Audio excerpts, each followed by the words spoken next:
আসসালামু আলাইকুম। কেমন আছেন সবাই? আশা করি সবাই খুব ভালো আছেন। আমিও খুব ভালো আছি আলহামদুলিল্লাহ।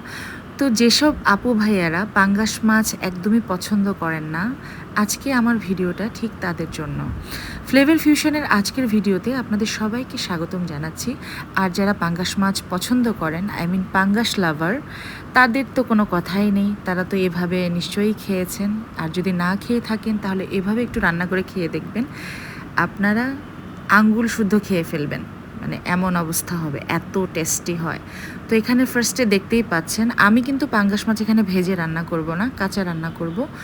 তো সেজন্য আমাদের ফার্স্টে কড়াইয়ে পরিমাণ মতো তেল দিয়ে তার ভিতরে আপনি যা যা মশলা দিতে চান, মানে সাধারণত মাছ রান্নার ক্ষেত্রে যা যা মশলা যায়, যেমন পেঁয়াজ ভালো করে ভেজে নিয়ে তারপর তার ভেতরে আদা রসুন বাটা দিয়ে তারপর অন্যান্য যা যা মশলা, মানে হলুদ, মরিচের গুঁড়া, তারপর লবণ, তারপর হচ্ছে আপনার ধনিয়ার গুঁড়া, তারপর জিরার গুঁড়া, আপনার যা যা মশলা পছন্দ আপনি দিয়ে সুন্দর মতো আপনি এটা কষাবেন। এবং এই যে দেখেন আমি আলু স্লাইস করে কেটে রেখেছিলাম, মানে আমি আজকের রান্নাটা একটু ডিফারেন্ট করব, এই জন্য আমি এভাবে আলু স্লাইস করে দিয়েছি মশলা কষানোর ভিতরেই, যাতে করে আলুটাও ভালো মতো ভাজা হয়ে যায় এবং আলুটা খুব তাড়াতাড়ি যেন সেদ্ধ হয়ে যায়।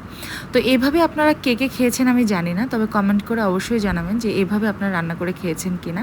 এভাবে রান্না করলে কিন্তু খুবই মজা হয়, মানে অসাধারণ হয় পাঙ্গাস মাছটা খেতে। তো এই যে দেখেন আমি মশলাটা ভালো করে কষিয়ে নিলাম। যেরকম আমি প্রত্যেকটা ভিডিওতেই বলি যে যে কোনো রান্নার ক্ষেত্রে আপনার মশলাটা ফার্স্ট ভালো মতো কষাতে হবে। দ্যাট মিন্স মশলা যদি আপনি ভালো মতো না কষান তাহলে কখনোই মাছ বা মাংস একদমই টেস্টি হবে না। তো এই যে দেখেন আমার এখানে মশলা কষানোর পর আমি পরিমাণ মতো পানি দিয়ে দিয়েছিলাম এবং আমার পানিটা ফুটে উঠেছে, মানে বলক এসে গেছে। এর ভিতরেই আমি দেখে নিচ্ছিলাম যে আলুটা ঠিকমতো সেদ্ধ হয়েছে কিনা। তো এর ভিতরে আমি মাছগুলো দিয়ে দিব। তো এই যে আমি কাঁচা মাছগুলো দিয়ে দিচ্ছি। মাছগুলো আমি লবণ দিয়ে ভালো করে ধুয়ে নিয়েছি এবং পানির ভিতরে অনেকক্ষণ ধরে রেখে দিয়েছিলাম যাতে করে কোনো ধরনের রক্ত না থাকে মাছে। আর একটা প্রবাদ বাক্য আছে যে মাংস বেশি ধুলে হয় তিতা আর মাছ ধুলে হয় মিঠা। দ্যাট মিন্স আপনি মাছ যত ভালো মতো ধুবেন মাছের টেস্ট তত বেড়ে যাবে। তো আমার মাকেও দেখতাম যে মাছ খুব ভালো মতো ধুয়ে রান্না করতেন, আর আমার মার হাতের মাছ রান্না অসাধারণ হতো। তো এই যে আপনারা দেখতে পাচ্ছেন আমি মাছটা ঝোলের ভিতরে দিয়ে দিয়েছি, আর আমি ঝোলটা একদম মানে গায়ে গায়ে লাগানো, মানে শুকিয়ে নিব। খুব হালকা হালকা একটু আঠা আঠা একটা ঝোল থাকবে। এই যে দেখেন রান্নার লাস্টের পর্যায়ে আমি এখানে ধনিয়া পাতা দিয়ে দিচ্ছি। ধনিয়া পাতা এই ধরনের তরকারিতে আসলে ধনিয়া পাতাটা খুবই মানে প্রয়োজনীয়। ধনিয়া পাতা না দিলে আপনার টেস্টটা খুব একটা বেশি মজা হবে না। তো আমি এই জন্য ধনেপাতা দিয়ে দিচ্ছি।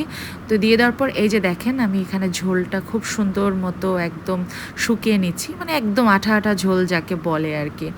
আর আমার রান্নার কালারও কিন্তু খুব সুন্দর হয়েছে। এখানে জানি না আপনাদের কেমন লাগছে, কিন্তু বাস্তবে কিন্তু একদম খুবই মানে অর্গানিক একটা কালার এসেছিল, একটু লাল লাল কমলা কমলা টাইপ। তো এখানে আমি একটু স্বাদ মতো লবণ দিয়ে নিচ্ছি, মানে আমার লবণটা একটু কম হয়েছিল আমার মনে হচ্ছিল। তো আপনাদের সবার আজকে আমার এই পাঙ্গাস মাছের নতুন রেসিপিটা কেমন লাগলো সবাই কমেন্ট করে জানাবেন। আশা করি সবারই অনেক ভালো লেগেছে। কি পাঙ্গাস লাভার ভাই আপুরা ভালো লাগেনি? আসসালামু আলাইকুম।